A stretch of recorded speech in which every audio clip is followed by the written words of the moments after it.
Hey guys, and welcome back to another episode of Glory Hunter. We're returning today with RC Lons, where in the previous episode you would have seen our 2-2 draw with Monaco to close out the end of the episode, where we had a lot of players going down with injury, and we've got some big injuries to some key players at the moment. So heading into the January transfer window with pretty much no funds in the balance, it's going to be tough, but I'm going to try and see if I can wheel and deal and get some new fresh faces through the door to try and help us push in the second half of this season. So guys, I don't think I actually showed it at the end of the last episode, but you may have seen Leo Cunningham going down with an injury.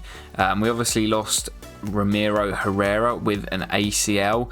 Leo Cunningham, who was going to be our replacement, also went down with a broken toe for 3 months. So we've now really only got Schumacher, Kovacevic and Oku as well, who I don't actually think I've personally used this season. So we might potentially look to bring someone in at centre back. We've got Fortes as well, who's a bit of a club legend, but retiring at the end of the year and definitely not going to be playing. So only really 3 centre back options. And with the Conference League starting up again in February, we're going to need some more numbers. And guys, one thing that has certainly not helped is we've just made it to the 1st of January and Maric's loan has been called short. Chelsea have recalled him. He's played a fair amount, to be fair, kind of here and there, but that really doesn't help our midfield options, as we're certainly looking weak in midfield and at centre-back. Alright then guys, no movement so far a week into the transfer window. We've got our first game of 2029 here against Brest, who are struggling in the league so far. They need wins to pull themselves to safety, and we need wins to try and close the gap to PSG. Let's jump into it, and hopefully we can get a win to start off the episode. Here we go then guys, match day 20 as we kick off the second half of the season after the winter break. Obviously, as I've previously mentioned, we have got the return of Europe coming in February with the Conference League knockouts in a competition that I'm going to be going all out for, as one that we haven't won throughout the entire save so far. We've also got some big games left in the league, of course, where we're trying to keep up with PSG. I'm hoping that there is going to be a little bit of movement in this January window, as there are a few deals that I want to get through, but with a lack of funds it is going to prove really difficult to get done. Here's Yusor, Buick at the back post, great chances. Buick brings it down on the chest and volleys it home. What a start to match day 20, and RC Lons lead. So I've been impressed with Buick so far, as Ivan Toney escapes the challenge there of Kovacevic. Ivan Toney pushed behind by Galini, our former striker. So PSG haven't actually played yet, with their game coming after us. So we do have the chance with a win today to close the gap to 3. I'm not saying the title's over, but I wouldn't say I'm necessarily focusing on it. My main focus is just getting us into the Champions League. Still only 1-0, and as we remain at that scoreline, always a chance for Brest to get back into it. But here comes Awoniyi in behind and buries it for 2. That should be game. Taiwo Awoniyi continues his goal scoring form, doing a really good job stepping in for Openda and scoring the goals at the top end of the pitch. Good press this from Lons. Duarte wins it. Buick's onto it, and Buick bends home for 3. Really poor from Brest. No wonder they're down in the relegation zone. That is really poor. Had the ball in their own final third, losing out to Duarte, who just entered the pitch. Buick runs onto it. This is criminal. Duarte does well, and it's Buick who picks it up, bends home to score his brace. Well, you guys know as well as I do that clean sheets have been hard to come by this year, and we are just a few minutes away from securing one here.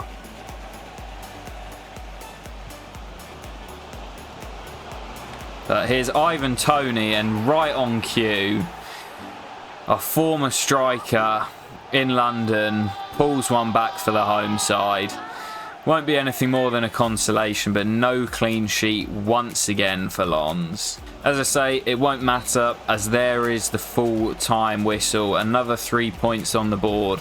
Over to you, PSG. So a couple of bids coming in here. First up is a loan bid for our third choice keeper, Herman Owusu from Pisa, 2-year loan. Currently waiting to see if he accepts the deal, but to be honest, as third choice keeper, 22 years of age, still potentially got some room to grow.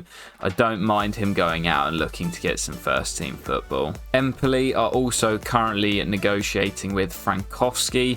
With only 6 months left on his deal, he will be able to walk on a free come the end of the year, but at 33 years of age, I'm happy for him to go. And the final bid is for our backup CDM, Salis Abdul Samed. And at 28 years of age, this guy is as slow as they come. He doesn't really play a huge amount, but he is our backup CDM. He is one player who I would potentially look at as selling to try and bring some cash in. So you can see we've rejected a few bids from Germany and also from France, but another bid here from Union Berlin. I'm going to negotiate and see if we can agree a sale. Alright then, so we've agreed a deal with Union Berlin for £7 million, 1.5 over the market valuation. So if we can sell him for that amount, I'll be pretty happy with only 2 years left on his deal. Alright then guys, so our first piece of incoming business of January is actually one for the future. Pavel Bucha, he's at Rayo Valladolid.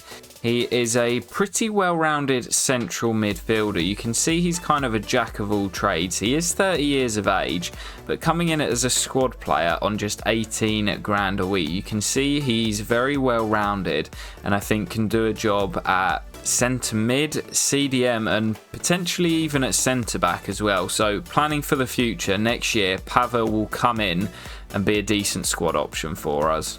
Can see his full range of stats here. Really good stamina, which I love to see. He's not particularly good at anything but can play centre mid, cam, CDM, and like I say, I reckon possibly at centre back as well if we needed him to. And following the signing of Pavel, once again, another for the future, joining us next summer. You might recognise this name. It's Dan Kramer. The 24-year-old Netherlands shot stopper will join us on a 4-year deal from next summer. Really good piece of business this. He's 78 overall now. Looks like a really good keeper for the future as well. Still only 24, which is really young for a goalkeeper. Could potentially come in and be our number one, and if not, will be a solid backup. Alright then guys, so after those two pre-contract arrivals, we head into the second game of the episode where we take on Stade de Reims at home. Quite a tough game. They're having a good season themselves, currently in 8th place and definitely competing for a European spot this year. They've actually got a really good squad and some really good, interesting players as well. So definitely going to be a tough game. I can't remember what the score was in the reverse fixture.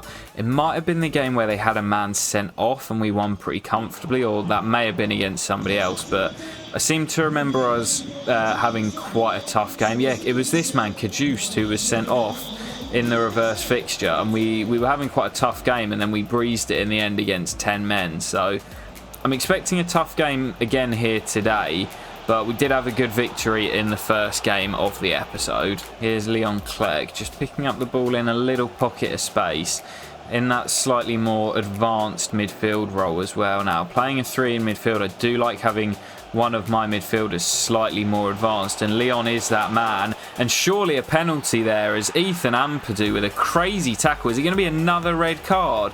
It is. Stade de Reims down to 10 men once again for the second time this season against RC Lens. Stupid challenge from the former Chelsea and Exeter man Ethan Ampadu, and we will have a chance from the penalty spot. It's Taiwo Awoniyi who scores. It's a brilliant penalty, too much power for the keeper. Not quite in the corner, but did him with the power. And Taiwo Awoniyi scores for, I think, the 3rd game in a row now as he continues his scoring streak. And again, Stade de Reims just shooting themselves in the foot. Absolutely crazy from Ethan Ampadu. And as we still remain at 1, I'm really disappointed that we've not scored more than this. And if we somehow manage to throw it away, we'll be absolutely fuming as Galini forced into his first real save of the game. And it is another 3 points and a victory for Lons, but not particularly convinced with that display considering most of the game was played against 10 men. We didn't really create anything. But as I mentioned, we do get the 3 points thanks to another goal from Taiwo, this time from the spot. Well, I think we've seen a couple of sales here. Firstly, Herman Owusu has gone out on loan to Pisa for those 2 years. So it does only leave us with 2 keepers in Galini, and I can't remember what the other Spanish fella's name is who's not played a minute this season. And we've also seen Salis Abdul Samed play his final game for the club as he departs for Germany. A good sale in my opinion. I think that's deserved of an A. 1.5 over the market valuation and a very good deal. And guys, I've already picked up my long-term replacement for Salis Abdul Samed. Patrick Kaiser comes in at just 16 years of age. He is a 71 overall CDM. It looks like a physical beast at 16. He's 6'1". He's really quick, strong and powerful in that CDM position. He's obviously got some work to do technically, but he's pretty good for a 16-year-old. Joins on a really low wage on a 5-year deal, and I think with a bit of growth on this guy, he could turn into an absolute beast. And to be honest, I'm happy to chuck him in this season already, get him some first team football. Just confirmation here of Frankowski's deal to Empoli in the summer. Of course, we lost him on a free, but not one that I'm really fussed about. That will go through in the summer window. A couple of big offers here as well, guys. First, from Newcastle for Dan James. Is 31 years of age now, and we could probably get a decent whack of money for him. But I don't really want to sell him at this current point. Potentially one in the summer that could go through, but I'm not looking to sell at the moment.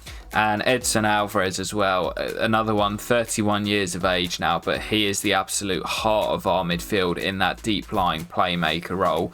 Big offer from PSG, and if we were going for realism, I'd probably accept, as at 31 he'd probably want to go and play for PSG.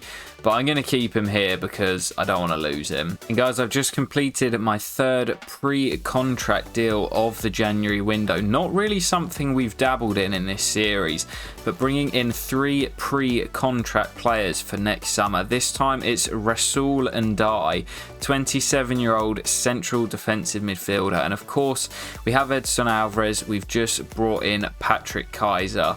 But I think this guy really is our replacement for Salis Abdul Samed, 27 years of age, really physical player, good defensive stats as well. And I think coming in next year, he will probably be our long-term replacement for Salis, like I say, with Kaiser being a young player who can learn from these two. He was currently playing for Sochaux in Ligue 2, so we decided to give him the step up. Looks like he can hold his own in Ligue 1, so he will join us on the 1st of July in the summer transfer window. Alright then guys, into the 3rd game of the episode here. We're taking on Estac Troyes, who of course we beat, I think it was 2-0 in the reverse fixture when we played them at home.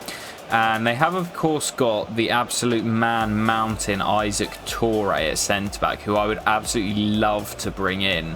But we don't have the funds at the moment. We could potentially see a summer move for the defender, but I'm not really sure he'd work in a back 4. I think in the centre of a back 3, which is where he plays for Troyes, he'd be absolutely class. And he was brilliant against us when we played them at home earlier on in the season.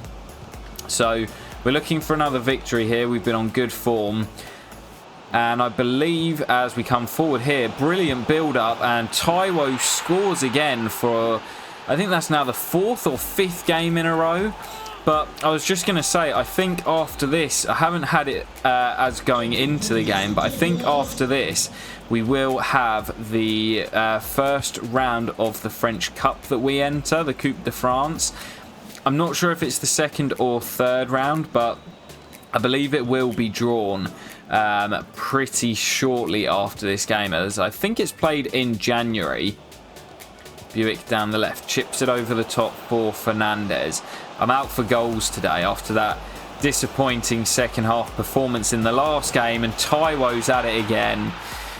We couldn't notch up any more than one in the previous game, but we've managed to here. Taiwo is the man of the moment, got in front of Isaac Toure there to get a touch on the ball and turn it home, and he can't stop scoring at the moment. Fernandez does well down the left, waits to peg it back, and Toure tries to get there, knocks a Wonyi over trying to make the tackle. As you can see there, got absolutely floored a Wonyi, but got the touch first, converts for his brace, and a 2-0 lead already just 25 minutes into this one. Troy's looking to get back into the game here. Toure threads that ball through, and it's a brilliant tackle by Alvaro Fernandez to deny Somerville. There's also the half-time whistle. We lead by 2. Taiwo with them both.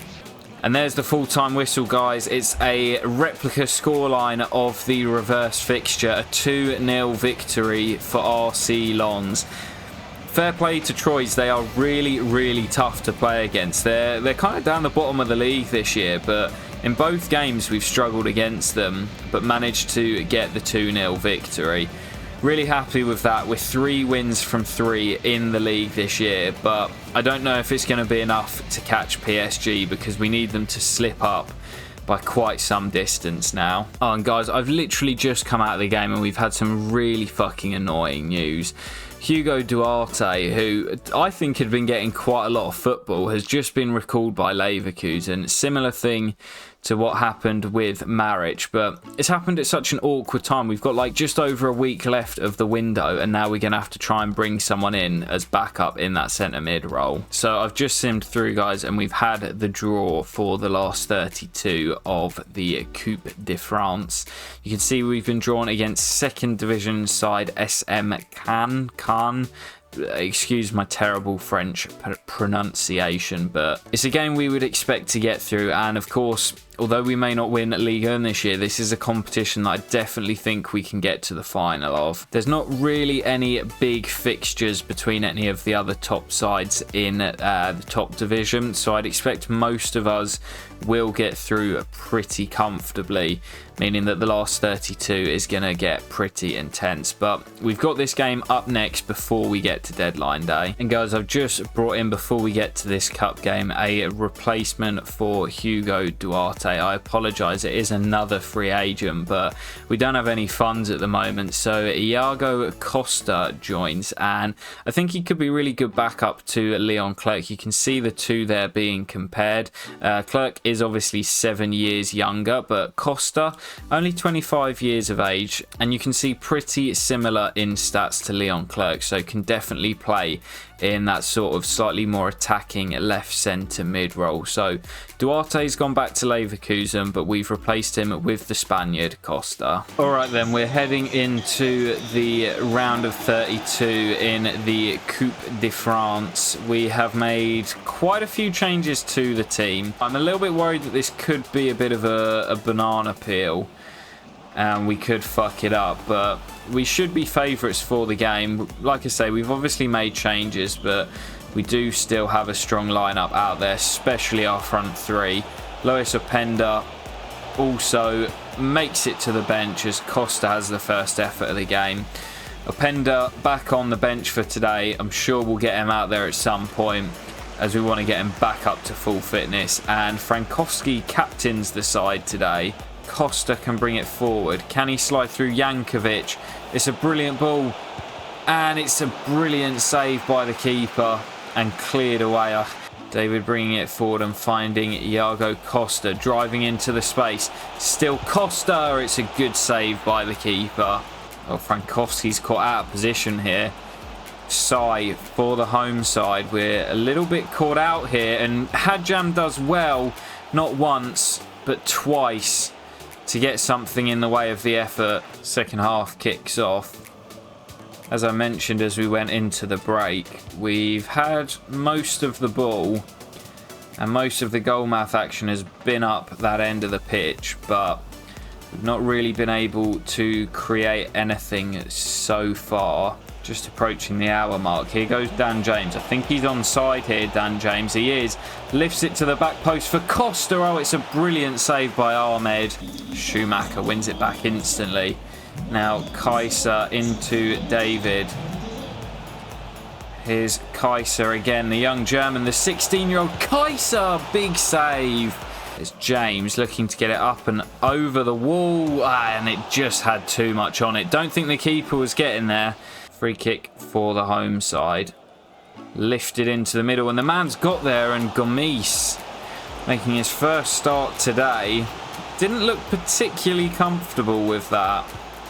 Corner's floated in, and that's a much better save from the Spaniard. Keeping us in the tie here. That could have been curtains for us, but here goes Dan James. Oh, it's a terrible ball.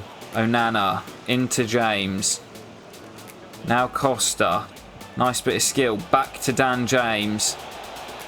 He's got the pace to get away down the right. This is a huge opportunity. James and Openda. Oh, it's off the woodwork. Costa surely slams home on his debut. The Spaniard opens the scoring with 9 minutes to play. Openda off the post. And Costa couldn't really miss the rebound. Slams home for his first goal for the club. Openda looking to get a goal on his return. Lois Openda, brilliant. Oh, and it's going to trickle its way in as well. Lois Openda seals it. And this is why he is our main man. Taiwo's been brilliant in the interim. But Lois Openda, our number 9, back from injury. First appearance in 3 months. And he's back on the score sheet. That will do it. Put us in the hat for the last 16. Well, RC Lens deserving winners in the end. We're in the hat for the last 16. We made a little bit hard work of it, but we got the job done in the end. It's also a goal on his return for Lois Openda, a debut goal for Iago Costa, and also a clean sheet for Antonio Gomis in his first competitive game for the club as well. A good evening's work for RC Lens. Well guys, after that 2-0 victory, the round of 16 draw has been made. I haven't seen who it is. I've avoided the draw. I'm expecting this round of 16 draw to get a lot harder.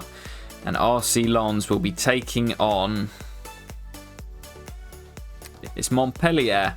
So it is a Ligue 1 side, but it is, again, a draw that I would favour us for. There are still a couple of teams from the second division in the last 16. You can see Rodez against Metz there is an interesting one. One of those two will be in the final 8. A couple of other teams from Ligue 2 as well. But that will be interesting. I'm not exactly sure when that game falls, so we'll go and take a quick look before heading to transfer deadline day. So these cup games do come around quite quickly, it seems. So we will have Marseille on the 2nd, which is the Friday just after deadline day. We then return with Montpellier at home in the cup, and then Toulouse in the league before heading back into Europe. This is a really tough month for fixtures. We've got Marseille, Toulouse, Stade Rennais and Lille all at home.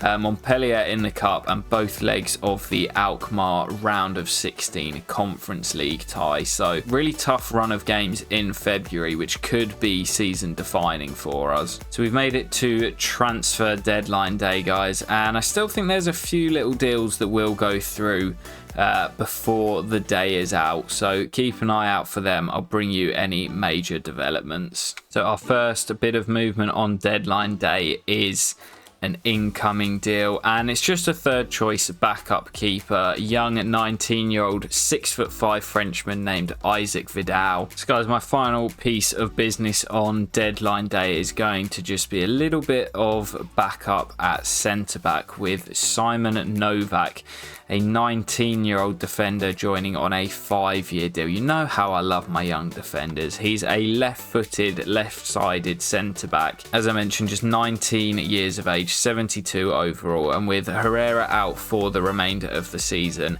and Cunningham still out for a number of weeks as well. With the amount of games we've got coming up in 3 different competitions, I want to make sure we've got enough cover, and as a free agent, can't really complain with Novak. So that will do it for deadline day, guys. You can see the top deals on the right hand side, some crazy money being thrown around, but that will do it for deadline day as we sim through the final hour. Pretty happy with our business.